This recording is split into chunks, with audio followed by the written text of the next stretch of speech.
नमस्कार, आप सबका बहुत बहुत स्वागत है इंडिया टीवी के संवाद में। मेरे साथ भारत के रक्षा मंत्री राजनाथ सिंह हैं, जिनको परिचय की कोई आवश्यकता नहीं है। लेकिन मैं राजनाथ जी को सिर्फ रक्षा मंत्री के तौर पर नहीं जानता। मैं जानता हूं एक ऐसे व्यक्ति के रूप में जिसने राजनीति में हमेशा शालीनता का परिचय दिया है। इनकी व्यवहार कुशलता का मैं कायल हूं, इनके अच्छे इंसान होने का मैं कायल हूं। और आज एक विशेष कारण है जिसकी वजह से मैंने राजनाथ जी को आमंत्रित किया है। आज के 8 साल पहले जब राजनाथ जी भारतीय जनता पार्टी के राष्ट्रीय अध्यक्ष थे, फैसला करना था कि 2014 के चुनाव में बीजेपी का प्रधानमंत्री पद का उम्मीदवार कौन हो। राजनाथ जी ने तय कर लिया था नरेंद्र मोदी होंगे। पार्टी में बहुत सारे ऐसे नेता थे, बड़े बड़े लोग थे जो नहीं चाहते थे राजनाथ जी तुरंत उसकी घोषणा करें, लेकिन इन्होंने उसकी घोषणा की। और राजनाथ जी, इसी से मैं आज का ये कार्यक्रम शुरू करना चाहता हूं। आपसे पहला सवाल मेरा ये है कि 8 साल पहले जब पार्टी के बड़े नेता अडवाणी जी जैसे लोग नहीं चाहते थे आप घोषणा करें, आपने क्या सोचकर नरेंद्र मोदी के नाम की घोषणा की कि ये हमारे प्रधानमंत्री पद के उम्मीदवार होंगे? मैंने मोदी जी को भारतीय जनता पार्टी के कार्यकर्ता के रूप में, एक ऑर्गेनाइजर के रूप में काम करते हुए देखा था, और साथ ही साथ गुजरात के मुख्यमंत्री के रूप में भी उन्हें लगातार 10-12 वर्षों तक काम करते हुए जो मैं देखा और जिस नतीजे पर मैं पहुंचा था कि मोदी जी एक ऐसे व्यक्ति हैं जिनके अंदर संगठन को चलाने की भी कुशलता है और साथ ही साथ शासन को भी चलाने की कुशलता है। सबको साथ लेकर चलने की अद्भुत कला है। और मैं इस नतीजे पर भी पहुंचा था कि वह अद्भुत काल्पनिक क्षमता के भी धनी है। और उस समय जो लोगों से चर्चा होती थी, मैं देखता था प्रायः लोगों के द्वारा उनके कार्यशैली की सराहना होती थी और जिस तरीके से गुजरात का उन्होंने कम्प्रिहेंसिव डेवलपमेंट किया था उसकी भी लोग चर्चा करते थे। मैं इस नतीजे पर पहुंचा कि हम जो भी 2-3-4 लोग हैं उनमें सचमुच सबसे यदि पॉपुलर कॉमन मैसेज में यदि कोई है तो हमारे गुजरात के मुख्यमंत्री श्री नरेंद्र मोदी हैं। और मैं स्पष्ट कर देना चाहता हूं कि भारतीय जनता पार्टी का अध्यक्ष बनने के बाद ऐसा सोचा हो, ऐसा नहीं है। बल्कि अध्यक्ष बनने के 2-2.5 महीने पहले हमारा एक इंटरव्यू था सेंट्रल हॉल का। उसमें मुझसे पूछा गया था तो मैंने कहा था कि भाई देखिए, जो लोग हैं, हम 2-3 लोग 4 लोग काम करने वाले, कॉमन मैसेज में यदि कोई सबसे पॉपुलर है तो वो नरेंद्र मोदी जी सबसे पॉपुलर है। उससे पहले भी राजनाथ जी जब राष्ट्रीय परिषद की मीटिंग हो रही थी, मुझे ध्यान है आप वहां खड़े थे और आपने कहा था मैं अध्यक्ष होने के तौर पर 3 बार चुनाव जीतने वाले नरेंद्र मोदी को खुद माल्यार्पण करना चाहता हूं, और वो परंपराएं तोड़कर आपने वो किया था। परंपराएं तोड़कर नहीं, मैं पार्टी का राष्ट्रीय अध्यक्ष था। 3 ऐसे मुख्यमंत्री थे जो कि चुनाव जीतकर उस समय आए थे। 2 मुख्यमंत्री तो पहली बार चुनाव जीत कर आए थे, लेकिन तीसरी बार लगातार पार्टी को विजय दिलाने वाला यदि कोई था तो वो मोदी जी थे। सबका स्वागत मैंने कराया, लेकिन जिस समय मोदी जी को मैंने आमंत्रित किया उनको भी माल्यार्पण किया। उसके पहले के भी जो 2 मुख्यमंत्री थे उनका भी माल्यार्पण किया, और मोदी जी को जब आमंत्रित किया इनका भी माल्यार्पण किया। हाँ, इतना मैंने जरूर कहा था उस समय, खड़े होकर स्टैंडिंग ओवेशन दिया जाना चाहिए मोदी जी को। सभी ने खड़े होकर जो है उस समय उनका स्वागत किया था। तो अध्यक्ष बनने के पहले से ही मेरा माइंड मेकअप था कि जो पॉपुलर है वो प्रधानमंत्री बनना चाहिए। आपने माइंड मेकअप कर लिया था, तय कर लिया था, तो क्यों, क्या फर्क आप देखते थे बाकी नेताओं में और नरेंद्र मोदी में? देखिए, पहले तो मैंने कहा ना, उनकी जो कार्यशैली है, डिसीजन लेने की क्षमता है, जोखिम भरे फैसले लेने में भी मोदी जी ने कभी संकोच नहीं किया है, मैंने देखा है। तो 8 साल में आपने देखा कि उन्होंने जब जोखिम आए, संकट आए, तो ऐसे फैसले लिए? अब सारे जोखिमों को तो बहुत विस्तार में जाकर मैं चर्चा नहीं करूंगा, लेकिन एक ही मैं चर्चा करना चाहता हूं। पाकिस्तान ने जिस प्रकार की नापाक हरकत की थी पुलवामा में आकर, और उसके बाद जिस तरीके से सर्जिकल स्ट्राइक और एयर स्ट्राइक का फैसला हमारे प्रधानमंत्री मोदी जी ने लिया था, यह कोई छोटा मोटा फैसला नहीं था, जोखिम भरा फैसला था। युद्ध की भी संभावनाएं थी, चिंता नहीं की। और आपने देखा कि हमारे सेना के जवानों ने जाकर पाकिस्तान की धरती पर सर्जिकल स्ट्राइक भी किया और एयर स्ट्राइक भी किया, दोनों किया। मैंने कठोर फैसले करने की जिसके अंदर कुव्वत है, ताकत है, उस शख्स का नाम है नरेंद्र मोदी। लेकिन जिस समय आपने इनका नाम घोषित किया, उनको कोई पार्लियामेंट का अनुभव नहीं था। उससे क्या होता है, विदेश नीति का, रक्षा नीति का कोई अनुभव मुख्यमंत्री के रूप में जो एक राज्य को चला चुका है, मैं समझता हूं कि वो सीधे प्रधानमंत्री बन सकता है। और आपने देखा उन्होंने करके दिखा दिया। ये आवश्यक नहीं है कि बिल्कुल राष्ट्रीय स्तर पर सेंट्रल कैबिनेट में वो कोई जिम्मेदारी संभाला हो और कुछ समय का अनुभव हो तभी वो प्रधानमंत्री बन सकता है, यह आवश्यक नहीं है। राज्य का भी मुख्यमंत्री योग्य है, सक्षम है, काल्पनिक क्षमता का धनी है, निर्णय लेने की कुव्वत है, तो भारत का प्रधानमंत्री बन सकता था। और मैंने देखा कि सारी कसौटियों पर कसे जाने के बाद मोदी जी हमारी नजर में, मैं बता दूंगा, पूरी तरह से खरे उतरे थे। अब यह सच है कि गोवा में जब राष्ट्रीय कार्यकारिणी की बैठक हुई थी तो उस समय तो इलेक्शन कैंपेन कमेटी का चेयरमैन मैंने घोषित किया था। लेकिन उसके बाद जब गोवा में कार्यकर्ताओं का एक सम्मेलन हुआ, 4-5 हजार कार्यकर्ता बैठे थे, अरुण जेटली जी हमारे बीच नहीं है, वो मंच का संचालन कर रहे थे। मनोहर पर्रिकर जी वहां के मुख्यमंत्री मंच पर मौजूद थे, मैं था, मोदी जी थे, तीनों लोग थे। पहले वहां के मुख्यमंत्री को बोलने के लिए आमंत्रित किया, उसके बाद मोदी जी का नाम उन्होंने आमंत्रित किया। मैंने हाथ पकड़कर मोदी जी का बैठा दिया। अब अरुण जी ने सोचा हमारे राष्ट्रीय अध्यक्ष है, स्वाभाविक है कि ये बाद में बोलेंगे, मैंने बैठा दिया। तो अचंभित थे मोदी जी कि हमारे अध्यक्ष क्या कर रहे हैं। लेकिन मैं खड़े होकर तुरंत फिर माइक पकड़ लिया और मैंने कहा कि इस समय देश किसी राष्ट्रीय अध्यक्ष को नहीं सुनना चाहता है, बल्कि देश किसी जन नेता को सुनना चाहता है। इसलिए मैं पहले खड़ा हो गया और बाद में मोदी जी को आमंत्रित किया गया। अब मोदी जी फिर अपना विस्तार में उन्होंने अपनी सारी बातें रखी। और मैं मानता हूं कि व्यक्ति को जब फैसले करने का अवसर मिले तो न्याय की कसौटी पर उसे पूरी तरह से खरा उतरना चाहिए। 8 साल पहले जब आपने ये फैसला किया था तो देश में वातावरण था, चारों तरफ भ्रष्टाचार का बोलबाला था, करप्शन के इल्जाम लग रहे थे, नेता मिनिस्टर्स जेल में जा रहे थे, देश की जनता में भावना थी कि लोकपाल अपॉइंट होना चाहिए ताकि भ्रष्टाचार पर रोक लगाई जा सके। तो आपको लगता है कि 8 साल में उस परिस्थिति को बदला? नहीं, भ्रष्टाचार पर रोक लगाना, देखिए भ्रष्टाचार पर रोक लगाने का जहां तक प्रश्न है, वो भाषण देकर भ्रष्टाचार पर रोक नहीं लगाया जा सकता, धमकी देकर भ्रष्टाचार पर अंकुश नहीं लगाया जा सकता है। सिस्टम में बदलाव लाकर, व्यवस्था में बदलाव लाकर भ्रष्टाचार पर काफी हद तक अंकुश पाया जा सकता है। कोई यह दावा करे कि हम भ्रष्टाचार पर हम पूरी तरह से अंकुश हमने पा लिया है, मैं समझता हूं कि जो 4 युग होते हैं भारत में, किसी युग में ऐसा नहीं हुआ होगा, कहीं ना कहीं तो भ्रष्टाचार हुआ ही होगा, इसलिए कोई यह दावा नहीं कर सकता। लेकिन जिस तरीके से सिस्टम में बदलाव लाकर भ्रष्टाचार पर अंकुश लगाने की मोदी जी ने कोशिश की है, वो बेमिसाल है। अब देखिए, जो भी सोशल वेलफेयर स्कीम्स की राशि लोगों तक पहुंचाई जाती है, direct DBT system, direct benefit transfer system के द्वारा पहुंचाई जा रही है। यदि 100 रुपया दिल्ली के बैंक से निकलता है तो जो लाभार्थी होता है उसके खाते में 100 का 100 पैसा पहुंचता है, 99 पैसा नहीं पहुंचता है।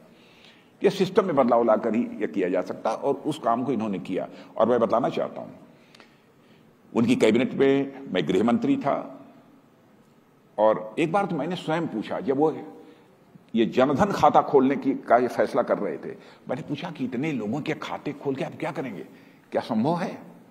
कि नहीं राजनाथ जी, मैंने सोचा है कुछ। मुझे यह कल्पना नहीं थी। जनधन योजना के अंतर्गत लोगों के बैंक अकाउंट्स खोले जा रहे हैं, लगभग 45 करोड़ 45 करोड़ लोगों के खाते खोले गए। आज उनके पास जो भी लाभ मिलना कोरोना के संकट के दौरान, अथवा अन्य भी बहुत सारी स्कीम्स हैं जिसकी चर्चा हमारे पहले भी बहुत सारे लोगों ने की है, इसलिए बहुत डिटेल में नहीं जाना चाहता हूं, लोगों तक पहुंच रहा है। भाई गांव का किसान भी इस चीज को रियलाइज करता है, मजदूर भी रियलाइज करता है, महिलाएं रियलाइज करती है, सभी किताब जितना पैसा चलता है वो आ जाता। पहले वहां से चलता था 100 पैसा, मुश्किल किसी की जेब में 50 पैसा 40 पैसा पहुंच जाए तो यह भी ऊपर वाले की बहुत वो कृपा मानता था।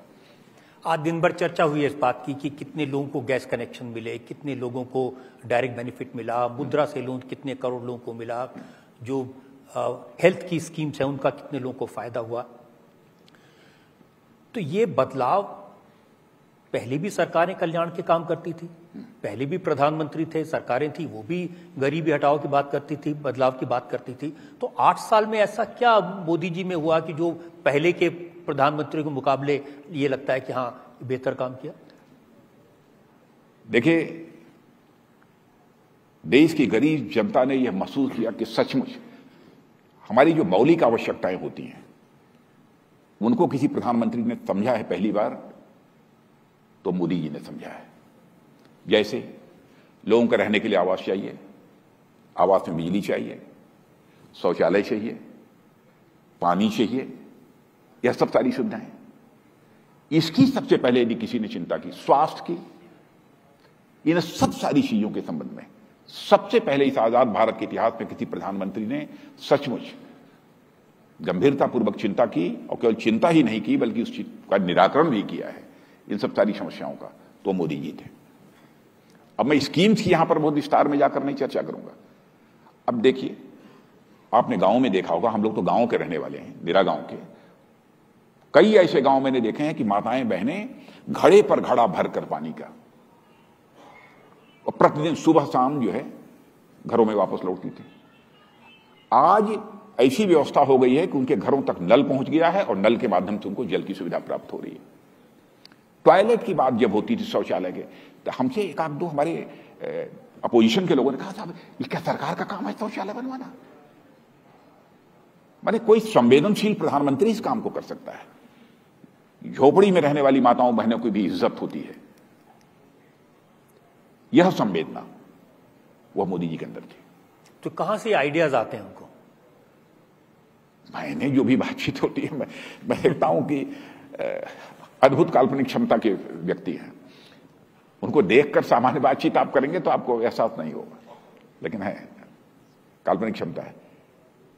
क्योंकि हम लोग इलेक्शन जब चल रहा था 2014 का, जब साथ कैंपेन के लिए जाते थे, वो चूंकि प्रधानमंत्री के कैंडिडेट थे, उम्मीदवार थे, और मैं पार्टी का अध्यक्ष था, तो मुझे स्वयं भी बातचीत होती थी, तो मैं देखता था कि काल्पनिक क्षमता के मामले में अनपैरेलल थे।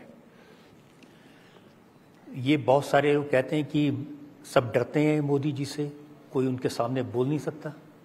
क्यों डरते हैं? जो गड़बड़ करते होंगे वो डरते हैं, और गड़बड़ करने वालों को डरना भी चाहिए। गड़बड़ करने वालों को डरना भी चाहिए। और हुकूमत बिना, जो अपराधी हो या किसी भी प्रकार का अपराधी हो, उसमें आर्थिक भी शामिल होते हैं, उन लोगों के दिल में दहशत तो होनी ही चाहिए शासक की। मैं गड़बड़ किया तो एक बिल्कुल मुझे उल्टा कर देगा, वैसा डरना नहीं।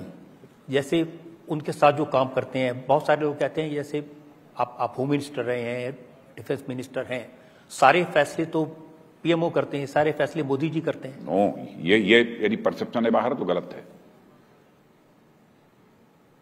अपने कैबिनेट के कोलीग से बातचीत करते हैं, समय देते हैं, और उसको कॉन्फिडेंस में लेकर ही वो फैसले करते हैं। उनको यदि कोई फैसला करना हुआ, भाई कुछ फैसले तो प्रधानमंत्री को करना भी चाहिए। मैं भी उत्तर प्रदेश का मुख्यमंत्री रहा हूं, मैं जानता हूं। तो यदि वह प्रधानमंत्री कुछ ऐसे फैसले करते हैं तो मैं समझता हूं कि वो कोई अनुचित नहीं है, करना भी चाहिए उनको। लेकिन प्राय अपना कैबिनेट मंत्री से फैसले करते हैं, परामर्श करनी होती है तो प्रधानमंत्री जी से परामर्श करते हैं लोग। जो आप जैसे रक्षा मंत्री हैं तो आपको अपने मंत्रालय के फैसले करने की पूरी आजादी है, कोई इंटरफेरेंस नहीं। और मैं गृह मंत्री था तब भी और आज भी। और आप जानते हैं कि मैं बहुत ऐसे असत्य नहीं बोलता हूं, मैं ये भी बता दूं आपको। मैं इसीलिए आपसे ये बातें पूछ रहा हूं क्योंकि ये बातें और कोई खुल के शायद बताए नहीं। मुझे नहीं मालूम है कि किसी को हमने अपॉइंट कर दिया हो और हमारे मोदी जी ने कभी उसमें कोई कलम चलाई हो, मुझे आज तक नहीं याद है। लगभग सैकड़ों लोगों की डायरेक्टर जनरल होते हैं पैरामिलिट्री फोर्सेस के, हमारे यहाँ के पुलिस कमिश्नर होते हैं, बहुत सारे लोग, जो भी हमने फैसला किया होगा उस पर कभी उन्होंने कलम नहीं चलाई। हाँ, समय समय पर वो हमारे प्रधानमंत्री हैं, हमारे नेता हैं, मैं परामर्श भी करता रहता हूं। 8 साल के काम का जब जिक्र हमने शुरू किया था तो आपने पाकिस्तान की बात की थी कि कैसे पाकिस्तान को घर में घुसकर मारा, जो सर्जिकल स्ट्राइक किया, एक सबक सिखाया।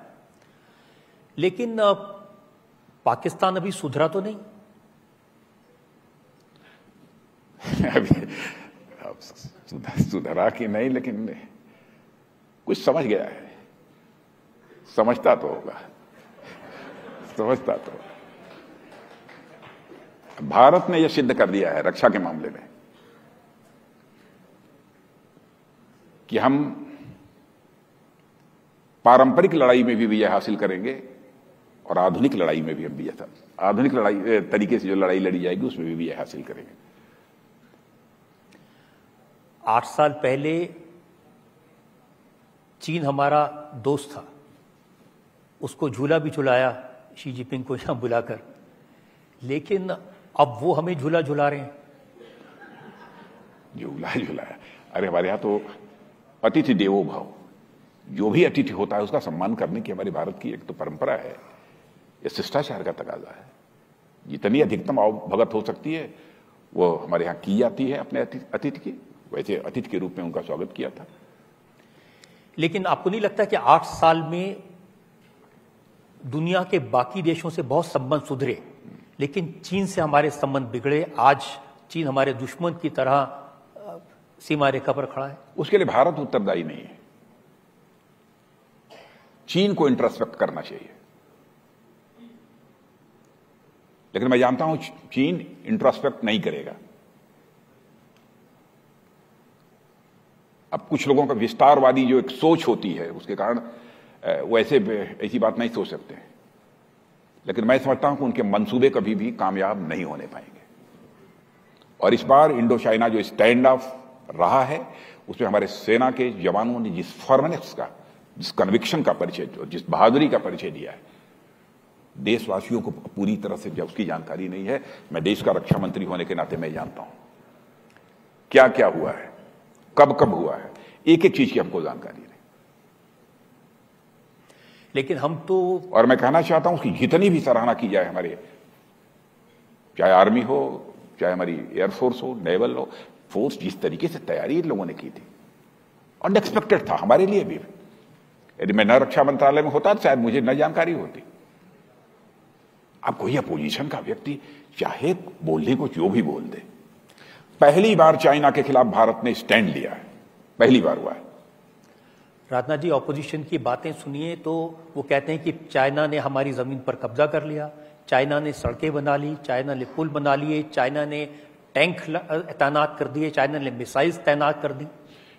तैनात कर दिया, इसमें कहीं दो राय नहीं है। मैं मानता हूं यह सच है कि बॉर्डर पर उसने इंफ्रास्ट्रक्चर कुछ स्थानों पर डेवलप किया है। जो सच है वो सब मैं बतलाऊंगा, लेकिन उन्होंने अपनी तरफ किया है। हमारी तरफ यदि इंफ्रास्ट्रक्चर डेवलप करने की कोशिश करेंगे तो भारत उसका मुंहतोड़ जवाब देगा। अब यह बाउंड्री हमारी है, कोई इधर अब बना ले तो हम क्या करेंगे, हम कैसे मना करेंगे उसको? लेकिन हमारे साथ छेड़छाड़ करेगा तो हम उसका जवाब देंगे। दूसरी चीज, आपको मालूम है कि भारत की कितनी 62 वार के बाद क्या हुआ था, कितनी जमीन भारत की चाइना ने कब्जा की है, भूल गए लोग। लेकिन आज भी भारतीय जनता पार्टी के लोगों को याद है, हमारी सरकार को याद है, भूले नहीं हो उसे। अब जो कांग्रेस ने अपना एनालिसिस जारी किया है 8 साल के ऊपर, तो उसमें वो यही कह रहे हैं कि चीन हमारी सीमा में घुसकर बैठ गया और हम कुछ नहीं कर रहे हैं।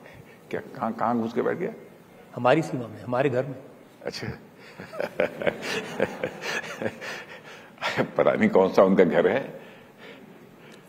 और राहुल गांधी तो कभी कभी कहते हैं कि चीन से डरते हैं। भारत को यदि अपना घर मानते होंगे तो भारत में ऐसा नहीं है। मैं समझ गए होंगे, आप नहीं समझे। भारत को यदि अपना घर मानते होंगे तो ऐसा नहीं कहेंगे। लेकिन देश की जनता जानना चाहती है कि अगर आज के जमाने में चीन हमारा एक दुश्मन है, तो कभी लड़ाई हो तो कितने तैयार हैं हम? देखिए, जहां तक भारत का प्रश्न है, भारत किसी को अपना दुश्मन नहीं मानता है। भारत दुनिया का अकेला देश है जिस देश के रहने वाले ऋषियों और मनीषियों ने केवल भारत की सीमा में रहने वाले लोगों को ही अपने परिवार का सदस्य नहीं माना है, बल्कि पूरे विश्व की धारा पर रहने वाले लोगों को अपने परिवार का सदस्य मानते हुए किसी देश की धरती से यदि वसुधैव कुटुंबकम का संदेश गया है तो अब केवल और केवल हमारे देश भारत की देश की धरती से गया। हम किसी को दुश्मन नहीं मानते हैं। हाँ, लेकिन जो हमारे स्वाभिमान पर चोट मारने की कोशिश करेगा, हमारी जमीन पर कब्जा करने की कोशिश करेगा, तो उसका मुंह तोड़ जवाब देंगे। आज पूरी दुनिया में यूक्रेन की वॉर की चर्चा है और हमने देखा कि चाइना रशिया के साथ खड़ा है, पूरा यूरोप और अमेरिका यूक्रेन के साथ खड़े हैं। भारत कहाँ खड़ा है पता नहीं, इधर हैं उधर हैं। आपने देखा होगा कि हमारे प्रधानमंत्री मोदी जी की जो भूमिका रही है उसकी सराहना भारत के विपक्ष ने भी किया है और दुनिया के अन्य कई देशों ने भी किया है। जब मैं इधर हाल में भी एक 20-25 दिन पहले यूएस में गया था, अमेरिका, 6-7 दिन की मतलब टूर था वहां पर, तो वहां पर हमारी प्रेसिडेंट मिस्टर बाइडेन से भी बातचीत हुई थी और वहां के हमारे साथ जयशंकर जी भी थे, विदेश मंत्री। पहले मुझे लगता था कि शायद भारत का जो रोल यूक्रेनियन क्राइसिस को लेकर है उसके संबंध में अमेरिका कोई न कोई बात बोलेगा अथवा कोई कमेंट करेगा, लेकिन नहीं किया, कुछ नहीं किया। इसका मतलब कि अमेरिका भी इस बात को समझता है और आज हमारे प्रधानमंत्री की यह स्थिति है और किसी नेता की इस दुनिया में स्थिति नहीं है कि वह रूस के भी राष्ट्रपति से बात कर सकते हैं और अमेरिका के भी राष्ट्रपति से बात कर सकते हैं और यूक्रेन के भी राष्ट्रपति से बातचीत करके अपने लोगों को वहां से बाहर निकाल सकते हैं। माने यह कोई वेल रिकॉग्नाइज्ड ग्लोबल लीडर होगा, वही कर सकता है और कोई दूसरा नहीं कर सकता। आप बतलाइए, दुनिया के जो ताकतवर देश हैं उनका कोई ऐसा राष्ट्रपति है जो इस प्रकार की भूमिका निभा सकता हो? नहीं है। लेकिन मोदी जी के सरकार के 8 साल पूरे हुए हैं, ये तो बता दीजिए कि हम अमेरिका के साथ हैं या हम रशिया के साथ हैं? हम देखिए, जीरो सम पॉलिसी में हमारा विश्वास नहीं है। जीरो सम पॉलिसी क्या कहते किसे हैं कि इनके साथ अच्छा है तो इनके साथ हमारा गड़बड़ है, हमारा इनके साथ भी अच्छा है। जो भूमिका दूसरे के साथ होनी चाहिए उनके प्रतिद्वंदी के साथ, उस प्रकार की हमारी उनके साथ भी भूमिका है। विन विन सिचुएशन की हमारी पॉलिसी है और उस पॉलिसी को हमने एडॉप्ट किया है। दुनिया में आप पहले भी हाँ, और यूक्रेन में युद्ध बंद होना चाहिए, यह भी हमारे प्रधानमंत्री ने अपील की है, इंटरनेशनल फोरम पर की है। दुनिया में आप पहले भी दूसरे मुल्कों में जाते थे, अब भी जाते हैं, 8 साल पहले भी, तो क्या फर्क दिखता है? ये जो भारत की विदेश नीति है, ये जो भारत के प्रधानमंत्री हैं, इनके बारे में दुनिया क्या आज सोचती है? इंटरनेशनल कम्युनिटी में भारत की प्रतिष्ठा बड़ी है। इंटरनेशनल फोरम पर भारत पहले कुछ बोलता था तो जितनी गंभीरतापूर्वक भारत की बातों को लिया जाना चाहिए, लोग भारत की बातों को नहीं लेते थे। लेकिन आज यदि भारत इंटरनेशनल फोरम पर बोलता है, लोग कान खोलकर सुनते हैं कि भारत बोल क्या रहा है। यह हैसियत है भारत की। अंतर्राष्ट्रीय जगत में भारत की प्रतिष्ठा बढ़ी है। यह अब थोड़ी हमारे देश की और एक चीज बता दें, भारत की बात है, प्रधानमंत्री के बारे में भी यदि कहीं कोई क्राइसिस होती है तो भारत के प्राइम मिनिस्टर नरेंद्र मोदी जी का क्या रोल है, इस पर भी दुनिया के लोगों की नजर रहती है। यह हम भारतवासियों के लिए कोई छोटी बात नहीं है।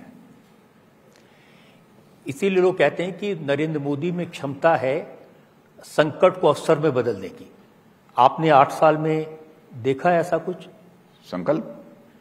संकट हो तो उसको अवसर में कैसे बदलना है, क्राइसिस हो तो उसको अपॉर्चुनिटी में कैसे बदलना है, मुसीबत को कैसे अच्छी परिस्थिति में हुआ तो ऐसा ही है रजत जी, आप जो कह रहे हैं, हुआ तो ऐसा ही है।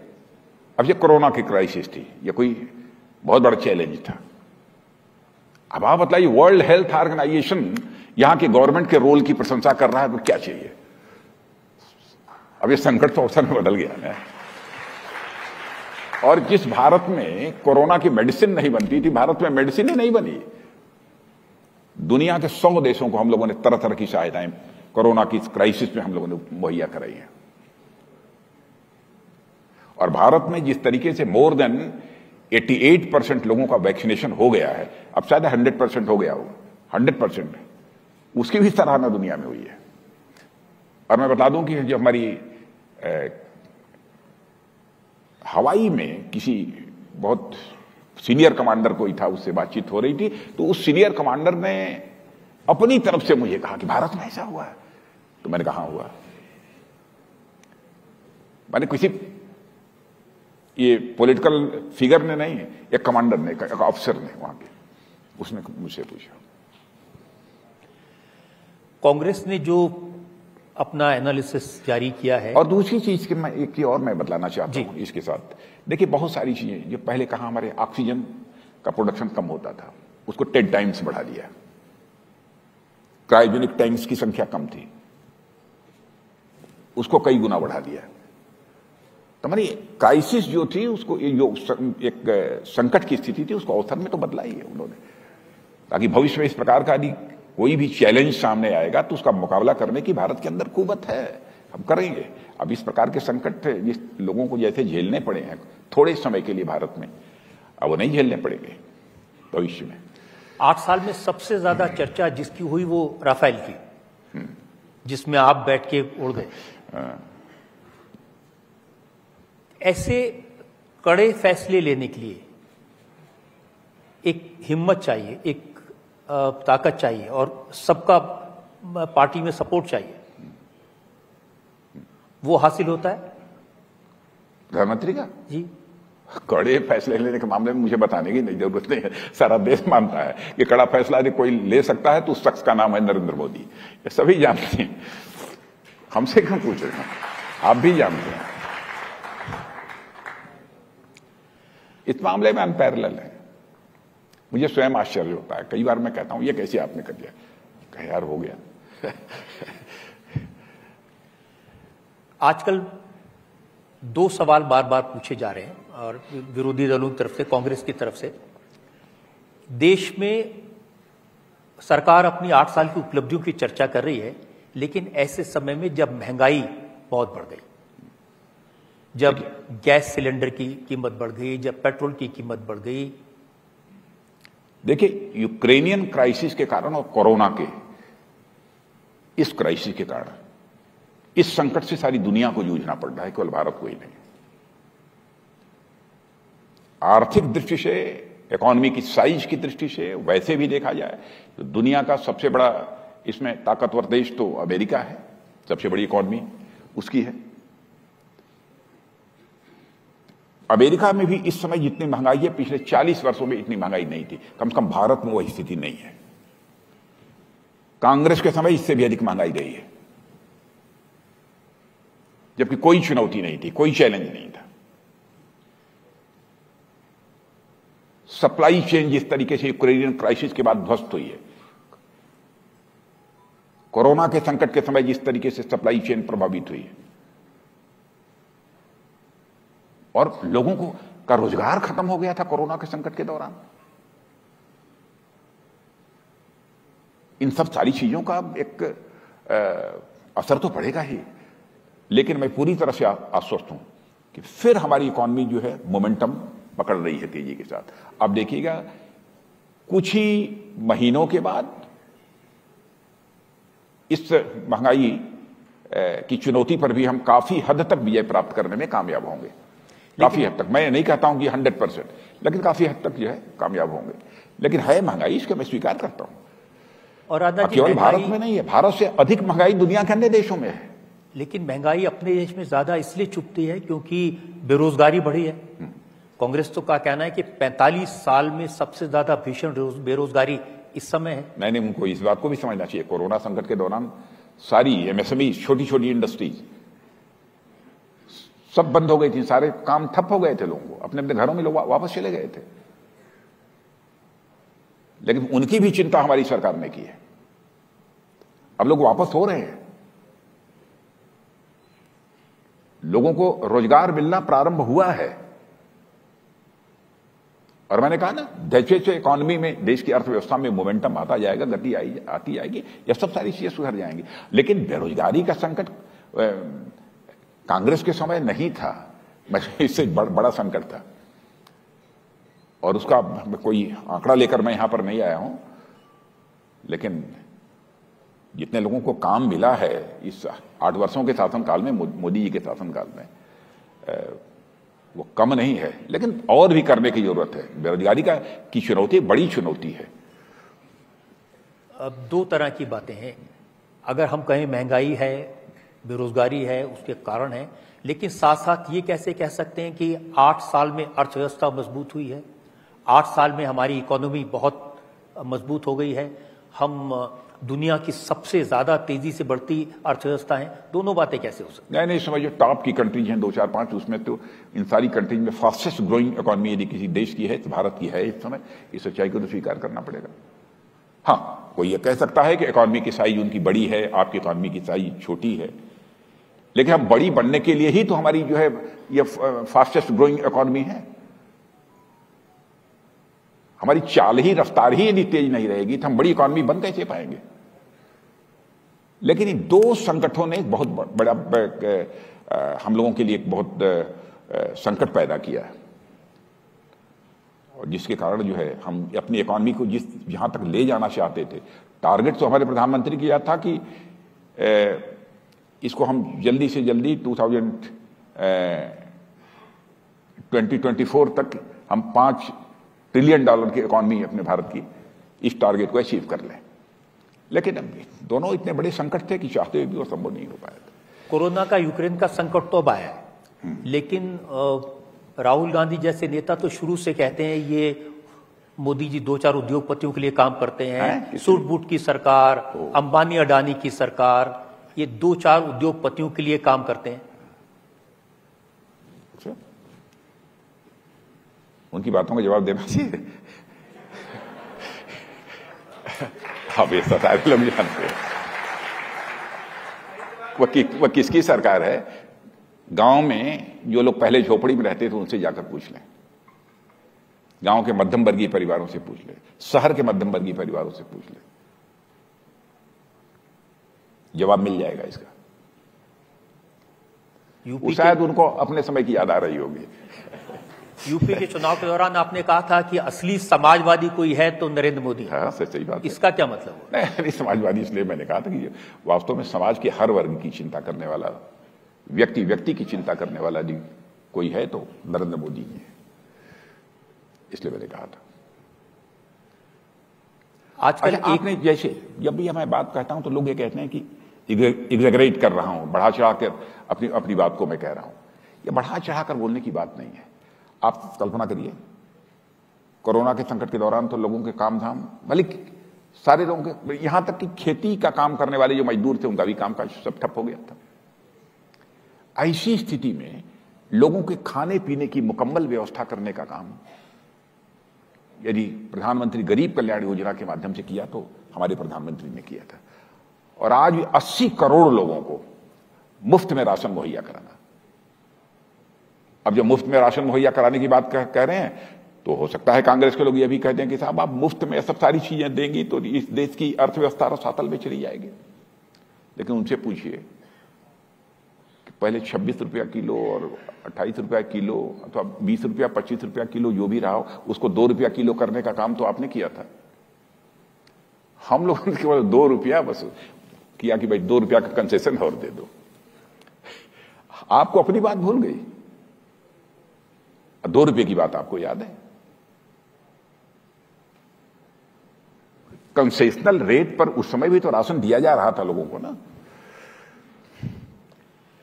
अब वो तो कहते हैं ये जितनी लोक लुभावन काम मोदी जी करते हैं, चाहे वो शौचालय बनाना, चाहे घर देना, चाहे गैस कनेक्शन देना, चाहे मुफ्त में राशन देना, इसलिए ताकि फिर लोग वोट दें। लोक लुभावन यह काम नहीं है। लोगों की जो न्यूनतम आवश्यकताएं हैं वह पूरी होनी चाहिए सम्मानजनक जिंदगी के लिए। क्या आवास ये न्यूनतम आवश्यकता नहीं है? भोजन ये लोगों की न्यूनतम आवश्यकता नहीं है? घर में शौचालय होना न्यूनतम आवश्यकता नहीं है? पानी का होना ये न्यूनतम आवश्यकता नहीं है? गरीब माता बहन को भी अंगीठी जलाकर खाना बनाने की नौबत न आए, धुएं के कारण उसके भी आंखों से आंसू नहीं निकलना चाहिए, उस संकट से निजात दिलाने के लिए सरकार कोई फैसला करती है। क्या ये नहीं होना चाहिए? लेकिन घर तो पहले की सरकारों ने बनवाए, बिजली तो पहले की सरकारों ने भी लोगों को दी। पहले क्या किया है ये जाकर कोई सर्वे करके इसका अंदाज लगा ले पहले क्या हुआ। अब आज तो स्वास्थ्य के मामले में भी आप समझिए कि जिस तरीके से कैशलेस हेल्थ इंश्योरेंस हुआ है, स्वास्थ्य बीमा हुआ है, 10 करोड़ से अधिक लोगों को इसका लाभ सारे देश में इसमें मिल रहा है। गरीबों को माने 5 लाख रुपए तक का मुफ्त इलाज हो जाता है गरीब से गरीब व्यक्ति यदि कोई। 8 साल में नरेंद्र मोदी ने सबसे ज्यादा क्या बदला इस देश में? एक इस देश के गरीब मध्यम वर्गीय परिवारों के अंदर एक भरोसा और विश्वास पैदा हुआ है प्रधानमंत्री के प्रति। और गरीबों की जो हालात थे, गरीबों की जो स्थिति थी, उनका जीवन स्तर था, उसको कुछ न किसी हद तक सुधारने में उन्होंने काफी हद तक कामयाबी हासिल की है, मैं यह मानता हूं। और देश की जनता में यह भरोसा पैदा हुआ है कि देश के मान सम्मान स्वाभिमान पर भी यदि कोई संकट आएगा, कोई चुनौती सामने आएगी, तो प्रधानमंत्री उसका मुकाबला ही नहीं करेंगे बल्कि उस पर विजय प्राप्त करने में कामयाब होंगे। यह भरोसा और विश्वास लोगों के अंदर पैदा हुआ है। लेकिन समाज में एक ऐसा बड़ा वर्ग है, हमारे जो मुसलमान भाई बहन हैं, उनके दिलो दिमाग में आज भी भरोसा नहीं है। उनको लगता है कि, और उनके नेता बार बार कहते हैं कि उन्हें डराया जा रहा है नरेंद्र मोदी के राज में। नहीं, मतलब ये बात सही है कि अपोजिशन के लोगों को द्वारा उनको गुमराह किया जाता है कि जो कुछ भी हो रहा है भारतीय जनता पार्टी के कारण ये हो रहा है। लेकिन भारतीय जनता पार्टी सभी को साथ लेकर चलना चाहती है। जैसे मैं पूछूं, आवास की सुविधा मिल रही है तो क्या हिंदू मुसलमान के आधार पर कोई भेदभाव किया है?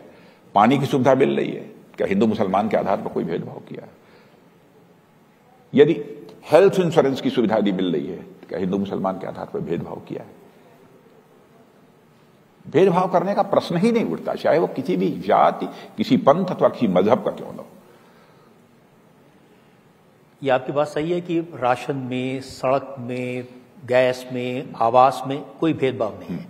लेकिन उनको लगता है कि बहुत ज्यादा हिंदू मुसलमान का टकराव। कहां? अब जैसे राम जन्मभूमि का मामला था, अयोध्या का मामला था, तो उसमें क्या मोदी जी ने कुछ किया? न्यायालय का जो फैसला था, राम मंदिर बन रहा है। आज भी जो विवाद चल रहे हैं यदि न्यायालय में है तो मैं समझता हूं कि न्यायालय के निर्णयों की प्रतीक्षा करनी चाहिए, उस पर तो सबका विश्वास है। लेकिन मोदी जी ने कभी बोला हो, ऐसा कभी नहीं हुआ है। लेकिन ये ठीक है कि राम मंदिर का फैसला हुआ, उसको सबने स्वीकार किया, भव्य राम मंदिर बन रहा है, ये बड़ी बात है।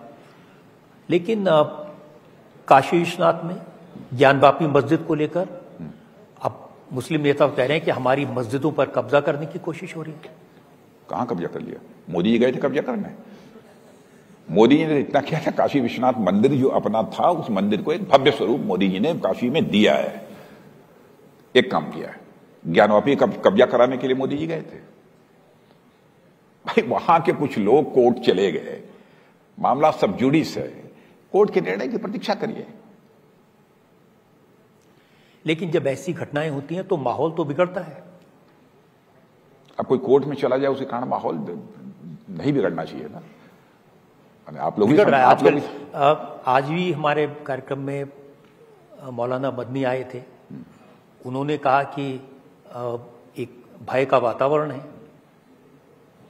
मुसलमानों को। हमारी सरकार किसी भी भारत के नागरिक के मन के अंदर भय का भाव पैदा करके सरकार नहीं चलाना चाहती है, बल्कि उनके अंदर एक विश्वास का भाव, सेंस ऑफ फियर नहीं बल्कि एक सेंस ऑफ कॉन्फिडेंस लोगों के अंदर पैदा करके हम इस देश को आगे बढ़ाना चाहते हैं। आप कह रहे हैं कि मोदी जी के राज में मुस्लिम भाइयों बहनों को डरने की जरूरत नहीं है? बिल्कुल नहीं डरना चाहिए। जैसे हिंदू, सिख, ये सब सारे लोग भाई, ये सब हमारे वो हैं, वैसे ही हमारे मुस्लिम भाई भी हैं इस देश के। हम उनको अपना भाई मानते हैं। उनकी तो शिकायत है कि उनके मजहब के काम में इंटरफेरेंस हुआ पिछले 8 साल। सरकार ने कहां हस्तक्षेप किया है? देखिए, 3 तलाक उनका मजहबी मामला था, उस पर कानून बना दिया मोदी जी की सरकार। मजहबी मामला नहीं। देखिए, माताएं बहनें चाहे किसी भी जात, किसी भी कौम, किसी की वो हो, अब ऐसा कैसे होगा कि आपने शादी कर लिया और 3 बार कह दिया तलाक तलाक तलाक, आप चाहे तो उसको छुट्टी कर दें? तो ये कोई मजहबी मामला कहकर इसको चुनौती नहीं दे सकता। ये फैसला बिल्कुल सोच समझ कर हुआ है और हमारी समझ से उचित फैसला है। और दूसरी चीज, यदि उचित फैसला न होता अब तक कोर्ट इसको स्ट्रक डाउन कर दी होती। ये भी कहा जा रहा है कि जो आर्टिकल 370 हटाने का फैसला था, ये भी कश्मीर के मुसलमानों को डराने के लिए, उनको नीचा दिखाने के लिए। ये तो संविधान में ही लिखा होता, धीरे धीरे धारा 370 घिसते घिसते अपने आप समाप्त हो जाएगी। यह तो संविधान में लिखा हुआ था। कितने समय में घिसेगी? अब आ गया था समय, घिस गई ही नहीं बल्कि समाप्त हो गए धारा 370।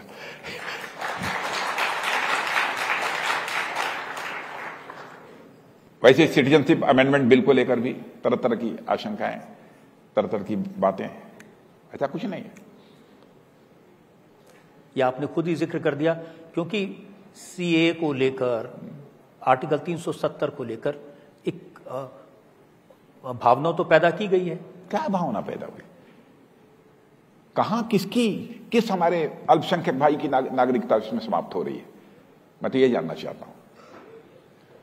भाई वो तो उन लोगों के लिए है कि जो चाहे अफगानिस्तान हो, पाकिस्तान हो, बांग्लादेश है, वहां माइनॉरिटी में हैं।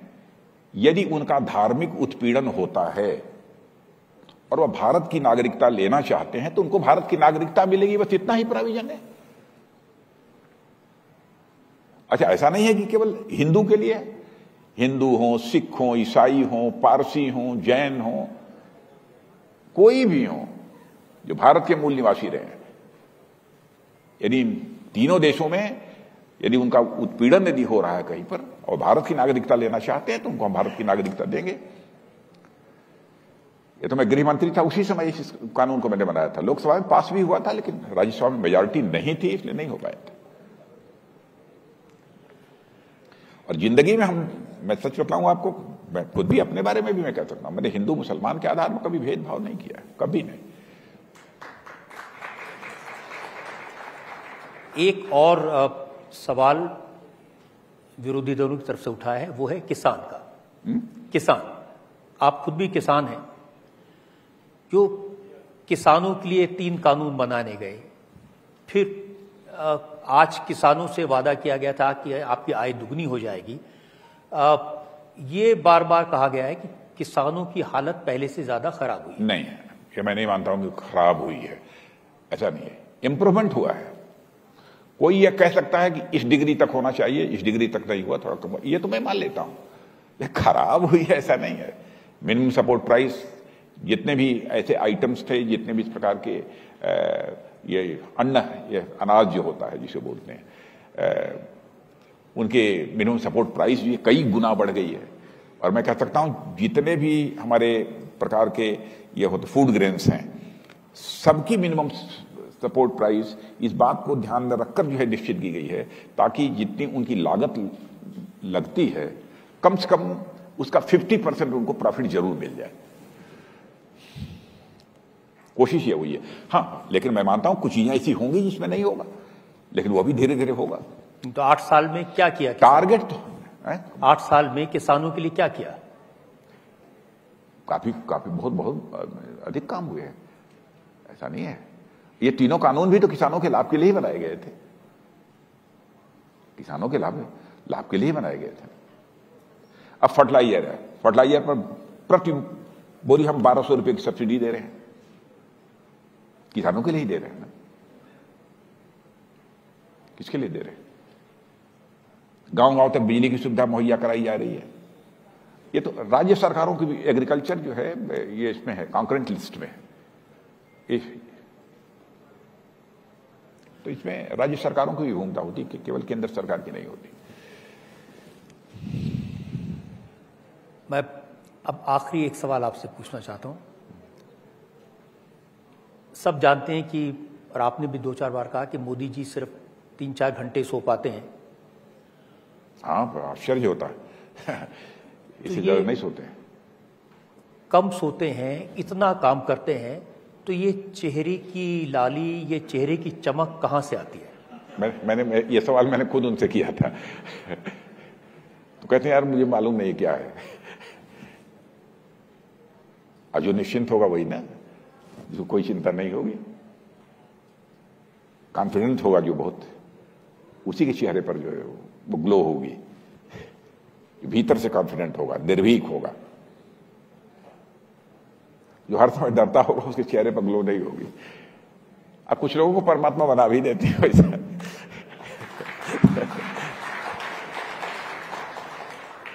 राजनाथ जी, आपका बहुत बहुत धन्यवाद। नरेंद्र मोदी के 8 साल पर आपने हर साल जब जवाब दिए, किसी सवाल को डक करने की कोशिश नहीं की। बहुत बहुत धन्यवाद।